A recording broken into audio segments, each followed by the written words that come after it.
PYQ discuss कर रहे हैं क्लास 10th चैप्टर इलेक्ट्रिसिटी के। क्वेश्चन में आपके पास इस तरह से सर्किट गिवन है। फर्स्ट पार्ट में आपको पूछ रहे हैं what is the total current drawn from the cell.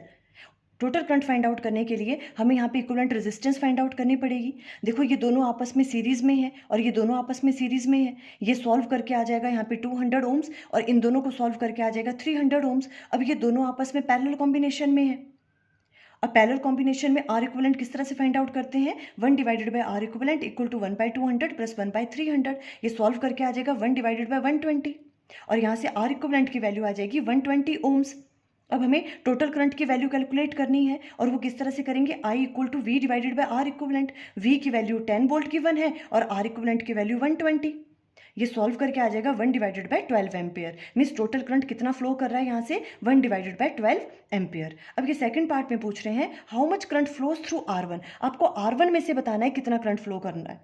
देखो इस टाइप के क्वेश्चंस में आपको क्या करना है, सबसे पहले हम ए बी आर्म से देखेंगे कितना करंट फ्लो कर रहा है। जितना ए बी आर्म में करंट फ्लो करेगा वही करंट R1 से फ्लो करेगा, वही R2 से फ्लो करेगा, बिकॉज ये दोनों सीरीज कॉम्बिनेशन में है।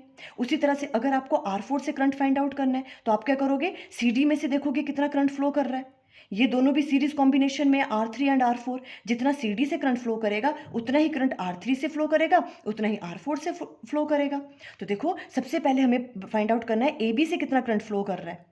अब हमें पता है देखो ए बी आर्म और सी डी आर्म ये दोनों पैरेलल कॉम्बिनेशन में है। पैरेलल कॉम्बिनेशन में पोटेंशियल की वैल्यू क्या रहती है, सेम रहती है। इट मीन्स ए बी में भी पोटेंशियल की वैल्यू 10 वोल्ट होगी, सी डी में भी 10 वोल्ट होगी।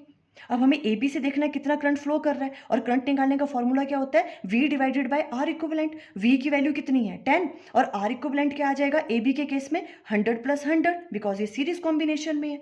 तो हमने v डिवाइडेड बाय 200 कर लिया। v की वैल्यू 10 है, 10 divided by 200 1 divided bye 20 ampere current flow कर रहा है ए बी से। तो ए बी से अगर 1/20 एम्पियर करंट फ्लो कर रहा है तो R1 से भी उतना ही करेगा, बिकॉज सीरीज में करंट की वैल्यू क्या रहती है, सेम रहती है। सेकंड पार्ट इस तरह से कर लेंगे। अब देखो थर्ड पार्ट में what is the power dissipated by 200 ohm resistor. आपको यहाँ पे पावर की वैल्यू कैलकुलेट करनी है। तो सबसे पहले हमें R4 से करंट की वैल्यू कैलकुलेट करनी पड़ेगी। तो सेम जैसे हमने R1 में की वैसे हम R4 से करेंगे। उसके लिए हमें CD से देखना है कितना करंट फ्लो कर रहा है और वो कितना करेगा, V divided by 100 plus 200, 10 divided by 300 means 1 divided bye 30 ampere. तो R4 से कितना करंट फ्लो कर रहा है, 1/30 एम्पियर का। अब हमें यहाँ पे पावर की वैल्यू कैलकुलेट करनी है। पावर क्या होता है, V इंटू आई। V को हम राइट डाउन कर सकते हैं IR, तो ये फॉर्मूला बन जाएगा I²R। ये सारी वैल्यू पुट करेंगे। देखो I की वैल्यू 1/30 और R की वैल्यू पुट करेंगे 200। ये कैलकुलेट करके पावर की वैल्यू आ जाएगी 2/9 what. For more previous year questions video का लिंक स्क्रीन पे आ रहा होगा। Thank you.